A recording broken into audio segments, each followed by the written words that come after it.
While the prompt or the art of prompting seems to be easy for a lot of people because you're just using natural language to communicate with the machine, it still has to respect a number of rules and instructions and specifications to yield you the best response from the bot.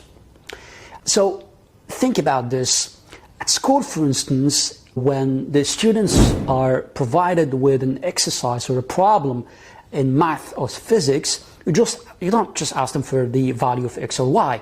You still have to provide them with the context, with a certain number of information, and what is your expectation of the correct answer, or how the answer should look like, in what format, etc., so that you maximize the chances for them to give you back the answer which best matches your expectations.